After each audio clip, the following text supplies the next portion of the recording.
Hey, what's up YouTube?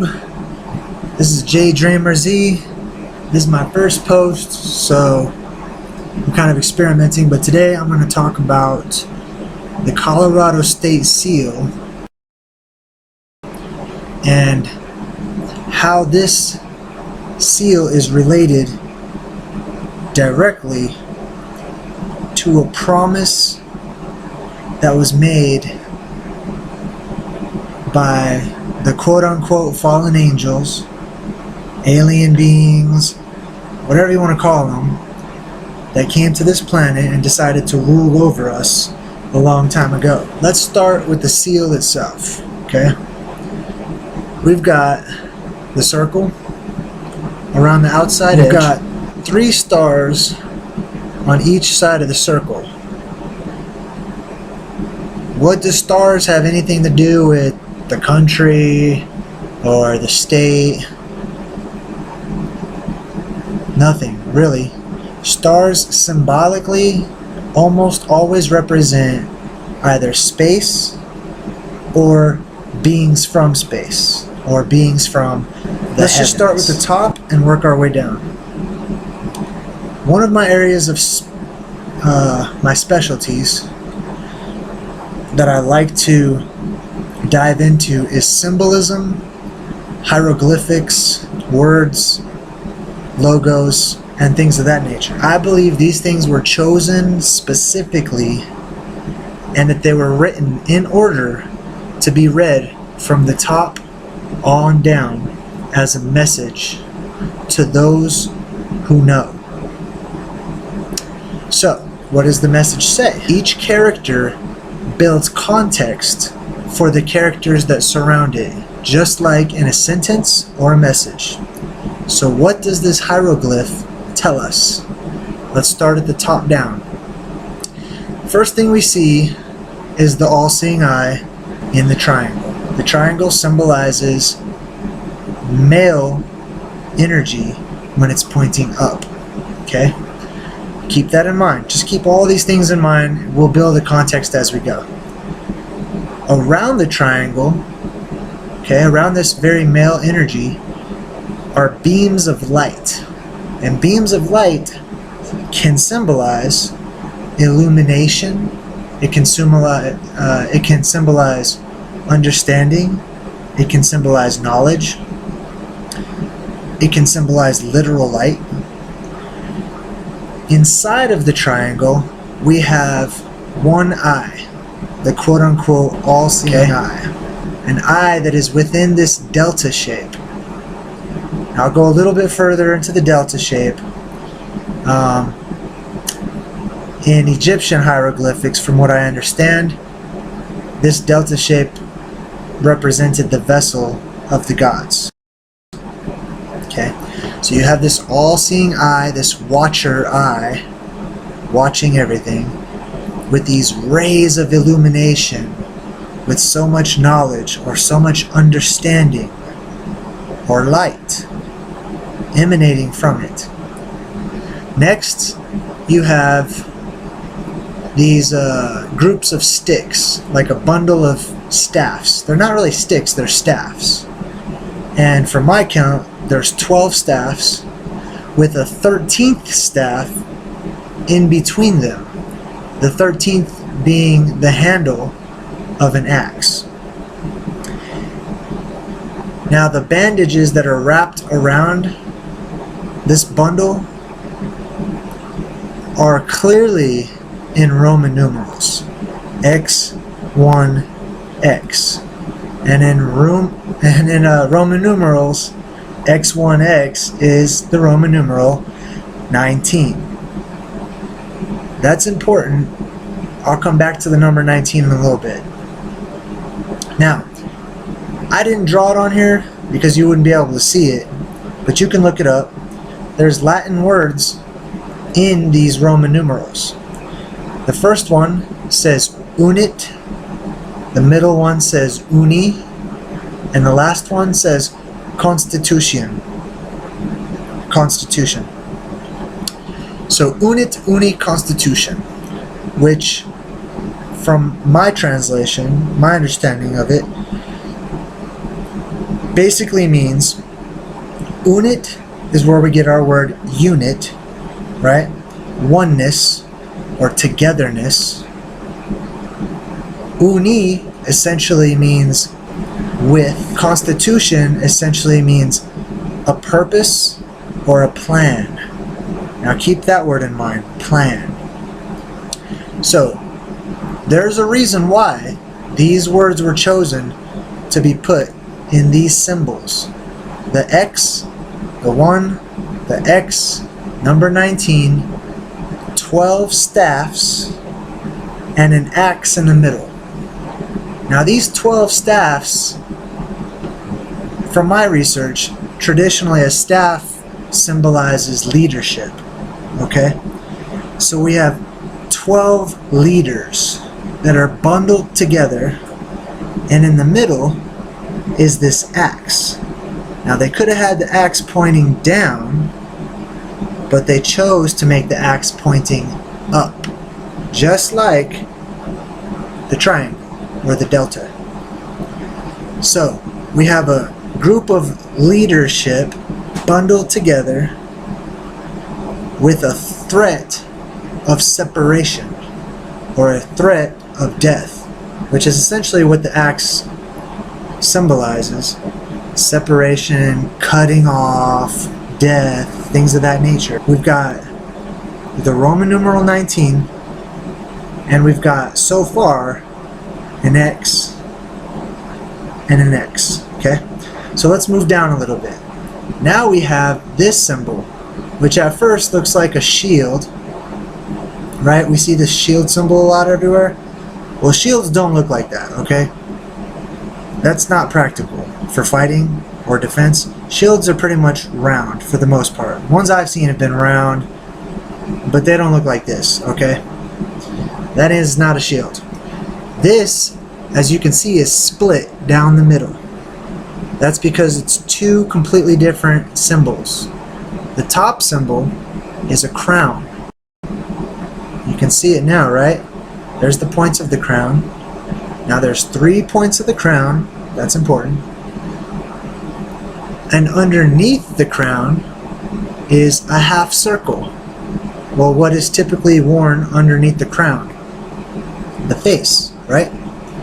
So, let's talk about the crown first. Inside of the crown, which the crown represents ruling party, dictatorship, tyranny, right?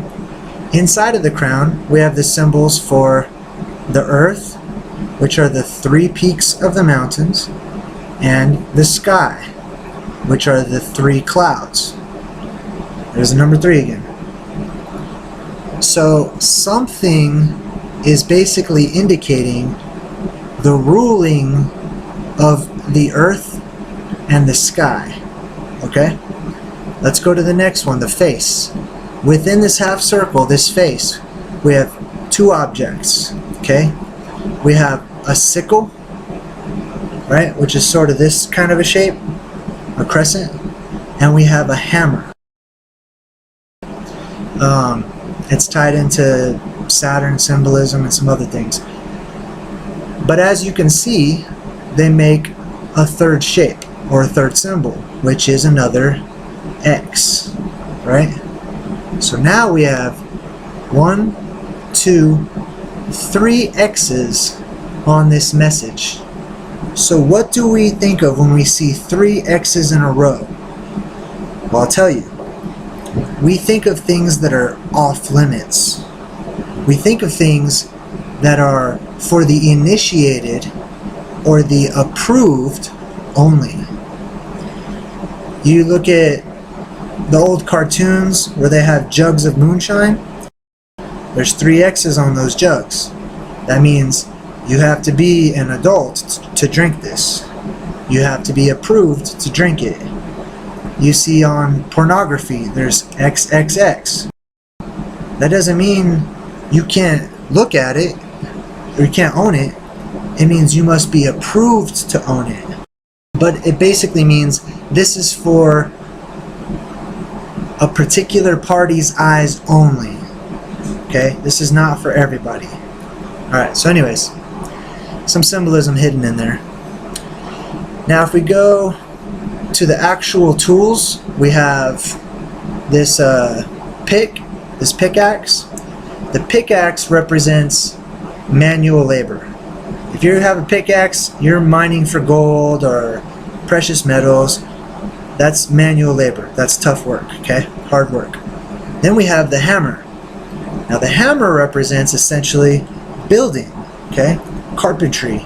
You're building houses. You're building They temples. Chose to put the symbols for building and manual labor in the part of the face which is human, okay? The human part. The crown part with these horns on top represents ruling, right? The human part represents hard work and building temples, houses, etc., etc. Okay? We might say slavery. So let's go to the next thing. We've got this ribbon at the bottom. Now the ribbon says nil sine numine. I know it's backwards because I'm on the webcam, but in Latin, and these things are always written in Latin, and the reason why is because Latin is known as a dead language. It's not Latin a dead language. Is used all over the place by secret societies and products of the Illuminati. They use it as a language to communicate with one another because nobody speaks Latin, right? Well, anyways, let's break this down. Nil. Well, if you've ever played cards, you know what nil means. It means nothing. It means nada, right? Sine means without. I think it's where the word sin might come from. I'm not sure, but it basically means without, okay? And then numine. Numine has been translated by many people to mean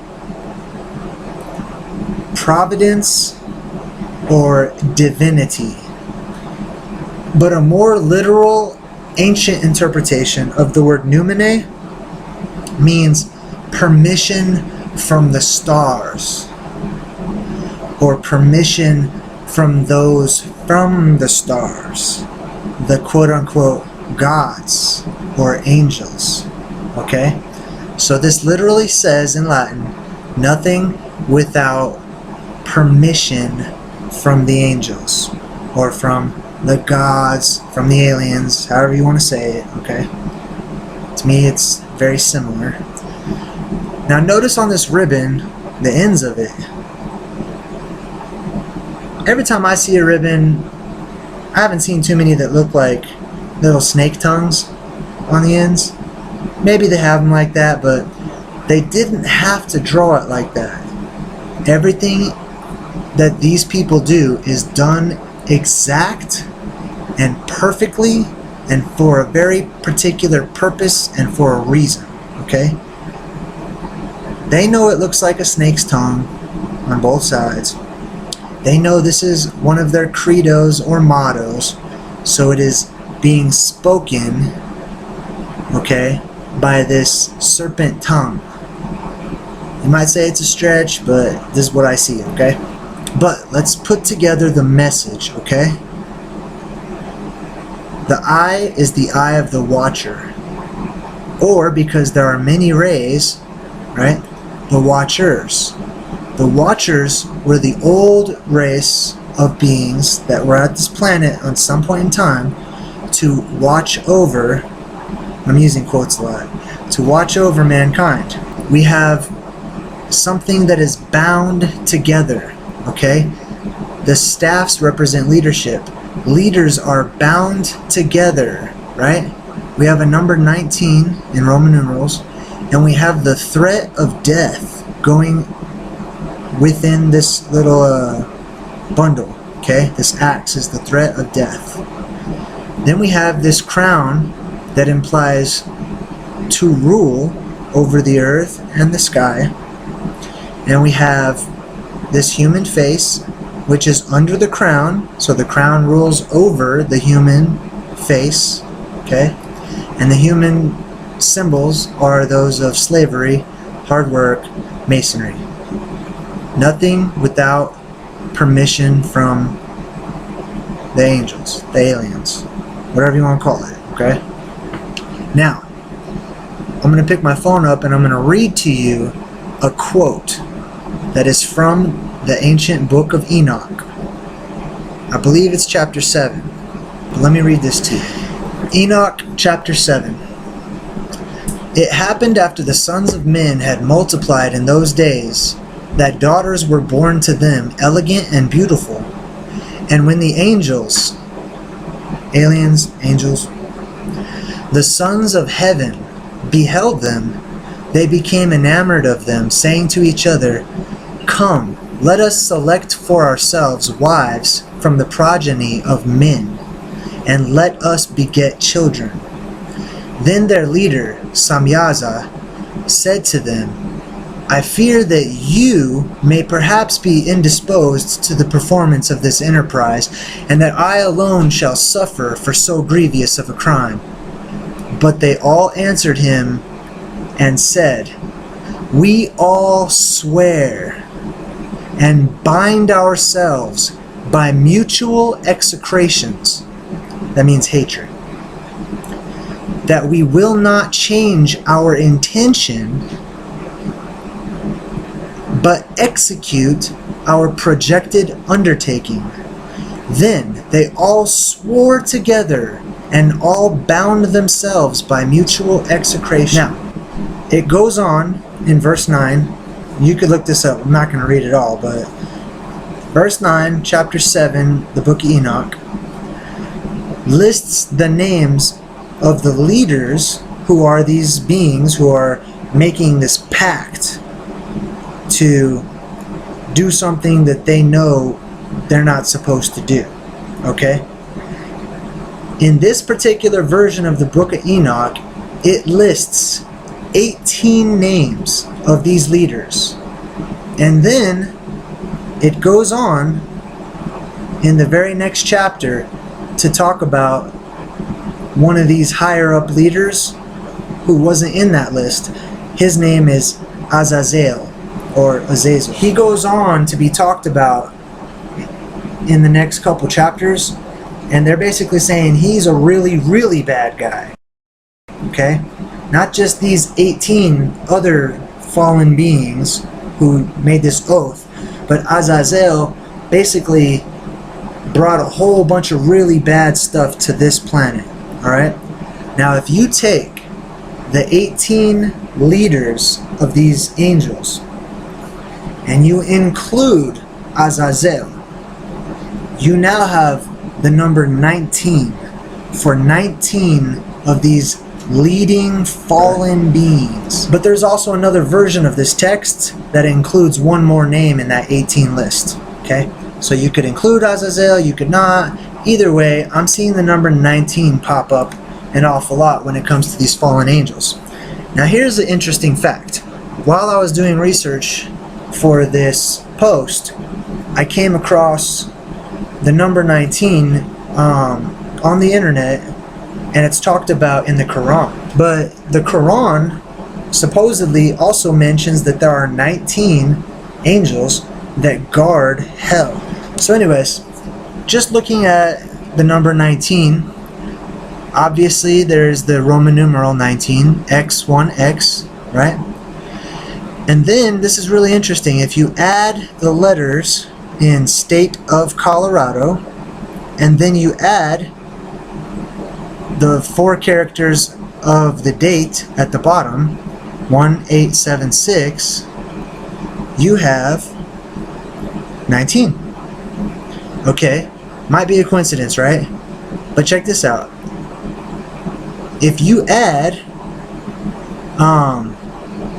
remember how I said there's Latin words in the Roman numerals? Unit, uni, constitution. Write that down, and you'll find that unit, uni, constitution, if you add all those letters, it happens to be 19 letters. Interesting, right? So, you've got your state seal of Colorado here.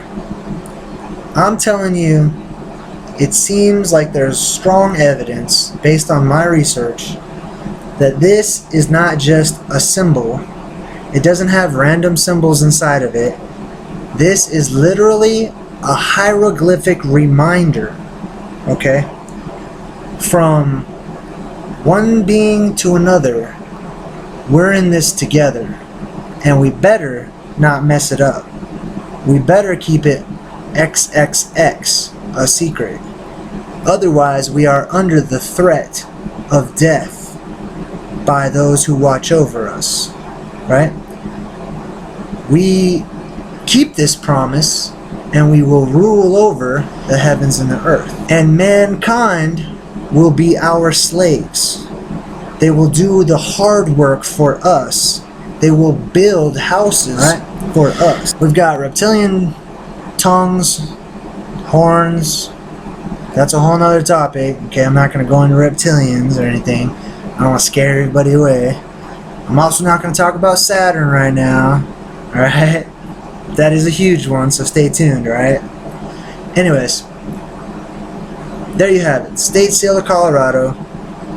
The promise in the book of Enoch, given word for word, okay, that they would bind themselves together by their mutual hatred under the penalty of death, right, to rule over mankind, alright, and nothing shall be done without their permission. It's a reminder. It's from the book of Enoch. It's right here in the Colorado State Seal. Everybody knows Colorado has all kinds of Illuminati connections, secret society stuff going on. There's a million other things that we could talk about, and we will. So, I'm JayDreamerZ. If you like what you heard, then subscribe, or just hit like, or share it. Stay tuned. I promise to bring some more crazy, interesting stuff to help us all start thinking outside of the box.